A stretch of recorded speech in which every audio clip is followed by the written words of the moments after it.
किसी को बिना मुकदमा चलाए कितने समय तक जेल में रखा जा सकता है? 1 महीना? 1 साल या उससे भी ज्यादा?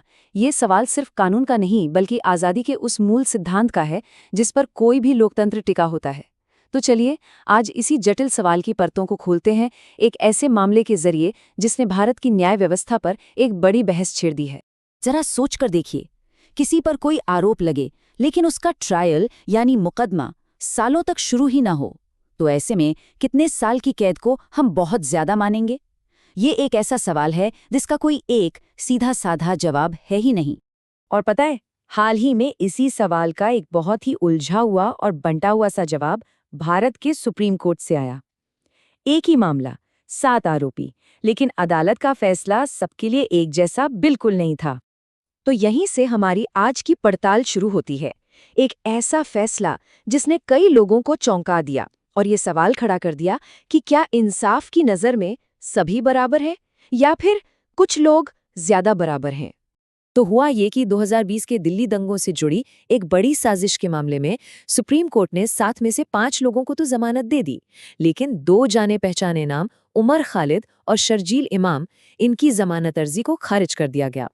अब स्क्रीन पर देखिए, एक तरफ हैं गुलफिशा फातिमा, मीरान हैदर, शिफा उर रहमान, मोहम्मद सलीम खान और शादाब अहमद, जिन्हें जमानत मिल गई, और दूसरी तरफ उमर खालिद और शर्जील इमाम, उसी मामले में आज भी सलाखों के पीछे। और यही इस पूरे मामले का सबसे बड़ा सवाल बन जाता है। ऐसा क्यों? जब आरोप एक ही बड़ी साजिश का हिस्सा होने का है, तो अदालत ने कुछ को जमानत के लायक समझा और कुछ को नहीं। आखिर इस फर्क की वजह क्या थी? इस क्यों का जवाब छिपा है एक बहुत ही सख्त और काफी विवादास्पद कानून में। तो चलिए अब जरा इस कानून को समझते हैं जो इस पूरे केस के केंद्र में है। ये कानून है यूएपीए यानी अनलॉफुल एक्टिविटीज प्रिवेंशन एक्ट। ये एक बेहद सख्त एंटी टेरर कानून है और इसकी सबसे बड़ी और सबसे विवादित बात यह है कि इसके तहत जमानत मिलना मतलब बेहद मुश्किल हो जाता है। तो यूएपीए में जमानत इतनी मुश्किल क्यों है? इसकी वजह है एक छोटी सी लाइन सेक्शन 43D(5) में और एक फ्रेज प्राइमा फेसी ट्रू। इसका सीधा सा मतलब है कि अगर अदालत को पहली नज़र में ही लगे कि पुलिस के आरोप सही हो सकते हैं, तो उसे जमानत से इनकार करना ही होगा, कोई अगर मगर नहीं। अब इसका असली मतलब समझिए, जमानत की सुनवाई के वक्त।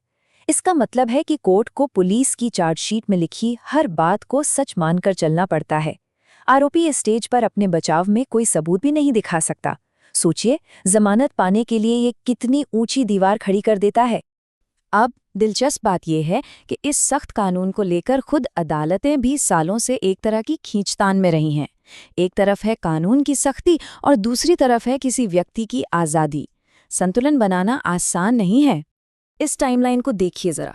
2016 में सोनेट के केस में कोर्ट ने कहा कि अगर मुकदमे में सालों की देरी हो तो ये मौलिक अधिकारों का हनन है और जमानत मिल सकती है, मतलब आज़ादी को तरजीह दी।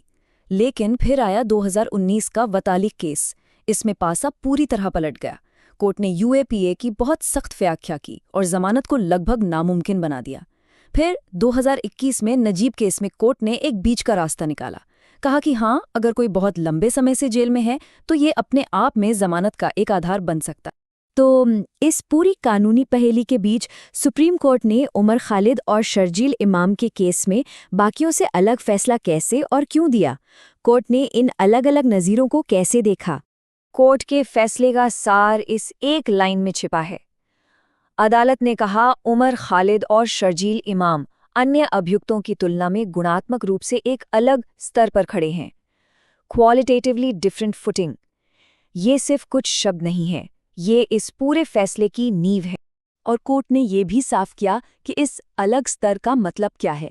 कोर्ट का मानना था कि पुलिस के सबूत पहली नज़र में ये दिखाते हैं कि इन दोनों की भूमिका सिर्फ साजिश में शामिल होने की नहीं थी, बल्कि वे योजना, लामबंदी और रणनीतिक दिशा के लेवल पर शामिल थे।